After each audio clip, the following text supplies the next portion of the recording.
guys see this prank video on Jalen Turner, by the way? I woke up to this morning, and I didn't realize if you click on it, it opens and then it plays volume. I didn't realize that. So I watched it a few times. I'm getting ready to respond. What is this? And then my finger hits it, it comes, and it's, all right, try to picture this. Stair set, okay? Broad daylight, stair set. Jalen's coming down, and Jalen's with somebody from his entourage. Training partner, his coach. I think it was a coach, but he's somebody close to him. This guy is pretending to do a prank. Well, the guy's doing a prank. He's got a cameraman that's filming it. He's mic'd up. He's doing a prank. And you guys might have seen this. These are going around TikTok where somebody will walk up to a complete stranger and say some really bad, like looking right at him. Hey, you, and then something terrible comes out of their mouth. So then when the person turns around and they're offended, which was the intent by the statement, they go, hey, whoa, hey, what's going on? Hey, I'm on a phone call. As though they're talking to somebody else. I got to tell you, it's not overly funny, but it does seem to be pretty popular. I see a lot of guys out here doing this bit. All right, fine. Well, that's what it was. Just to familiarize yourself, that's what it was. The guy's got sunglasses on. He walks right up to Jalen on stairs, right, that are going down. And he says, I'm going to whip this mother effer. It's something like this if you guys haven't seen it. So Jalen turns. I mean, you got to take a guy at his word. The guy just got within arm's reach, right? We don't let somebody get close. The guy's now close, and the guy has just made the threat. You can take somebody at their word in the word of self-defense. And he did. And by the way, he put the guy down. So he didn't hit him. He grabbed him, though, and he put him down. He's checking his hands, and I could only imagine that moment for Jalen. But then Coach gets involved. And it was just one of these things. And I'm wondering if you guys saw it, because I saw it today, and I saw Jalen fight over the weekend. I'm wondering if they're related. Am I late to a party? And this was months ago.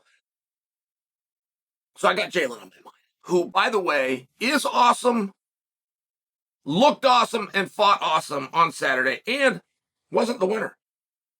The winner was Dan Hooker. I ended up in a conversation on Twitter, and it's with Ariel.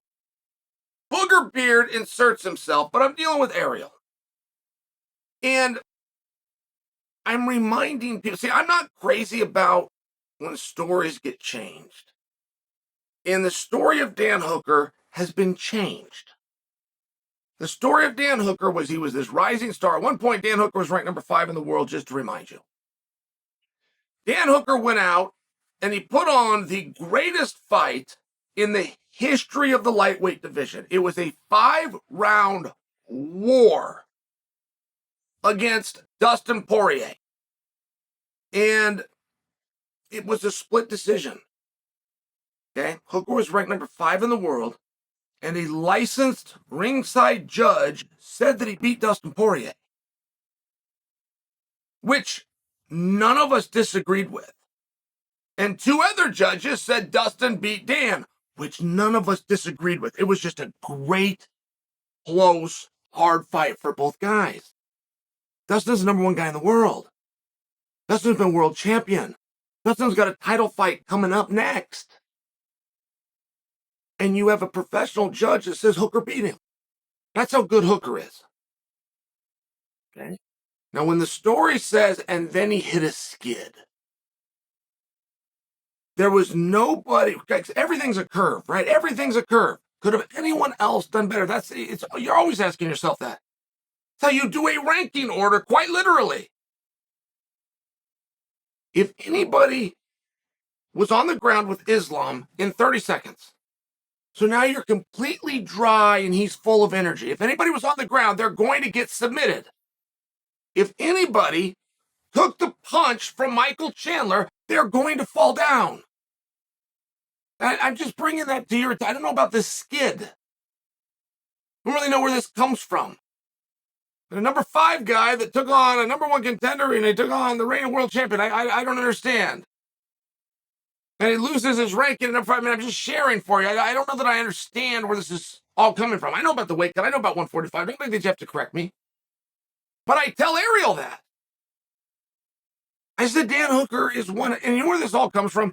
Dan Hooker tells Joe Rogan says after the fight, they're right in the ring. This is Saturday, right? Hooker versus Jalen. I'm jumping around a little bit. Hooker and Jalen just get done fighting. Hooker wins the contest. And it's close. That might have been a split decision.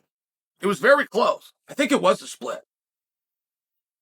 And Rogan says it looks like you broke your arm. And Hooker says it's just a scratch. That's all he says. And he moves right on with his day. No excuses. It turns out the arm's broken. Oh, by the way, so is his orbital. You know how painful that is? Oh, just to walk around life. If you just had a broken orbital right now and you're sitting and you got to look at things, oh, the pain that you would be through. Imagine being in a fight, imagine being hit. It's this terrible thing. His smile on his face. Didn't care at all, didn't wince, didn't want anything for it. Didn't want an excuse, didn't want the crowd to know, didn't want to do anything like that. Could take away from his opponent, could make an excuse for the future. Nope.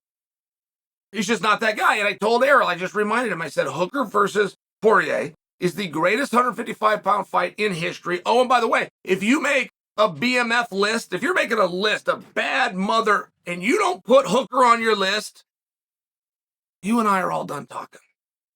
We're just not the same guy. And I really only bring this to you just to bring to your attention as a way to serve Dan Hooker. You have a guy that was the number 5 guy in the world. He loses to the world champion and he gets beat by the number 1 contender who's won more world championships than I think 3. I think Chandler's at 3 world championships right in his past. I mean, I'm just bringing to you. So what? So what does that matter? And now he's back and he's putting on amazing performances. That's where we're at. You want a BMF list? Go ahead and make one. Make sure you include Dan Hooker.